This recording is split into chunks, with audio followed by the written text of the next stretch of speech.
apply it to this guy. So with that, I've been able to successfully do debt sculpting as well as annuity repayment for this entire thing that we have here. And that said, we've been able to do calculation around maximum debt service, which is debt sizing, as well as debt sculpting. The other thing that I then want to, let me copy these and okay, let me just feel right. Let me copy these. Let me feel right, basically. Okay. Okay, I didn't use if error, so let me use if error and give me not available,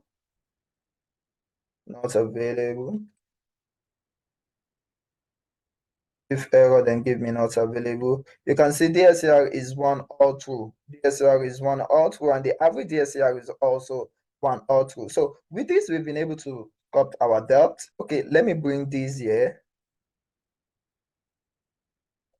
This is DSCR for the project, and this is DSCR for annuity. Let me call this DSCR. Let me call this annuity DSCR. Let me call this annuity DSCR. And let me call this sculpted DSCR based on debt service, right? Sculpted DSCR. So, I mean, if I should raise a loan that is more than this amount, I won't be able to pay off the entire amount. And, this amount is actually coming for what we've done based on the maximum debt capacity that we've calculated, right? And of course, with that, we're good.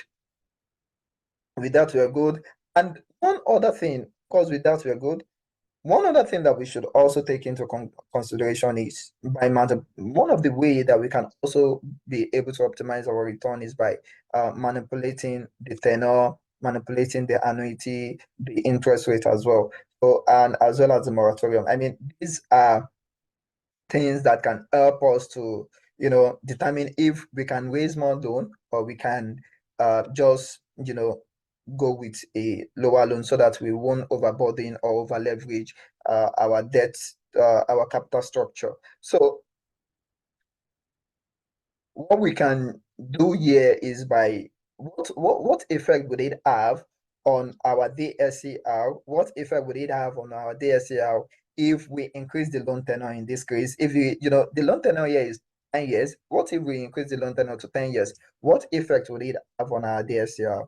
What effect would it have? So actually, the sculpted DSCR has increased by 1.16. So it simply means that we have more cash flow to cover our debt than we have in a previous case. And what this simply means is that we can actually raise more loan. Initially, our capital structure the maximum capital structure is actually 74.28 to 25.72%. But now we can actually raise that capital structure to 77.98%. So let me copy this and paste it here. We have a debt amount that we can raise. So that means we can raise 779,000 for as a debt amount for so that means you can actually raise 779,000 naira in this case, and the amount has actually moved from 740 something to 779,000. So, and this simply means that if you have a longer period, if you extend your loan period, this simply means if you extend your loan period, the debt obligation over the loan period, over the repayment period would actually be reduced. So that means you can even have much more cash flow to service your debt. But if your debt, if your tenor is actually, very small, so you have a larger debt obligation, you have a larger debt service. So basically what I'm saying is, if your tenor is longer, your debt service would actually be lower than when your tenor is shorter for the same loan. So the other thing is, if you want to raise more loan, you can just adjust the interest rate. You can adjust the interest rate. You can bring the interest rate down, because if you take the interest rate up, you would only be able to raise lower amounts of debt. And we can see the effect by doing this, let's assume our interest rate is now 27%. So simply means that we won't be able to pay off our loan obligation. You can see we still have some amount that is left unpaid. But what if we negotiated the interest rate and we requested for a lower interest rate, let's say 24%? So simply means you can see our maximum debt capacity had actually increased to 808,000 naira. So, and the new equity have also reduced. The maximum debt proportion has also increased. So by with the interest rate, like a lower interest rate, you'll be able to raise more loan. And the other thing is, the other impact is by requesting, the other thing that we should also look at is by looking at the impact of moratorium on your loan amount. So let's assume all things being equal, you are looking at a capital structure of 50%, sorry, 50%, and you want at 25% interest rate, we're just going back to, is it 25% that we actually initially used? Yeah, 25% interest rate, but for a loan period of 9 years, just going back to the base case. So we have our 74.2 back, and you now want to determine this impact on, you want to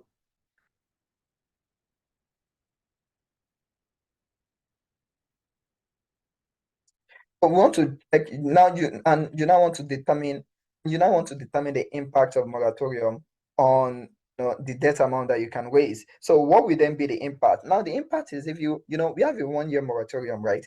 If your moratorium period is now 0, so it simply means that you will be able to raise more loan, because of course, if your moratorium if your loan period is constant, then you don't have any moratorium, you will raise more loan than. Actually, this is the way it works. Now, if in the early years of the loan period, you have lower cash flows, right? And in the later years of the loan period, you have larger cash flows. So you can request for moratorium, because with that, you are confident that the larger cash flows in the future period would be more than enough to cover your debt obligation. But if in the early period you have larger cash flow, and in the later period you have lower cash flow, and you're requesting for moratorium, it will impact the visibility of the project, because later on, by the time unpaid interest now then capitalize and you are paying interest on interest, you won't be able to service the loan obligation, and the project may not be visible in that case. So however, if that is not the case, if all things being equal in this case, right, your cash flow seems the same, so you raise more loan when you don't capitalize interest than when you capitalize interest, because if you raise more loan when you don't request for moratorium, you can have that capacity to raise more loan when you don't request for moratorium. But that is based on the fact that you have enough cash flow that will cover the debt service. But if you now think that maybe for the first year, maybe during construction period, you may not be able to pay off the loan, that you can request for moratorium, of course, maybe moratorium on both in principal and interest, but the interest part of the interest element of the loan or of the debt obligation would actually have to be capitalized, right? And that would increase the principal amount. Now, if that increases the principal amount, that simply means you can only request for a lower principal amount than when you don't have moratorium. And this is where the impact is. You can see initially we have 1 year, and now see that if you look at the debt amount, you can see we have a loan amount of 500 or 500,000, and we have capitalized interest of 125,000, right? And if we now increase the moratorium, right? If we increase the moratorium to 2, you can see we have longer time to pay our cash flow. We have a longer time to pay our debt service, and or let me say the principal amount. Initially, it was just it was just for some few years we will be able to, at 1 year moratorium, we'll be able to pay off our loan obligation. But if we increase this to 2 years, right, you can see that it would require us to pay off our loan obligation by many, many years with our cash flow. And the other thing is, let's check for the impact itself, the quote impact, when we then decide to use our maximum debt capacity, which is 74.28. So let me just go back. So let me change this from 1 year to 2 years. Now, as you can see, your maximum debt capacity have also reduced, your maximum debt ratio have also reduced, right? So by increasing your moratorium while your loan period remain constant, you won't be able to raise more loan. However, if you increase your moratorium, right, and also increases your tenor, you would be able to raise more loan, right? So I hope you actually learn one or two things. You've actually return. Stay tuned as we post more content to help you have better understanding regarding project finance and how to balance risk and return. Thank you very much. See you in our next video.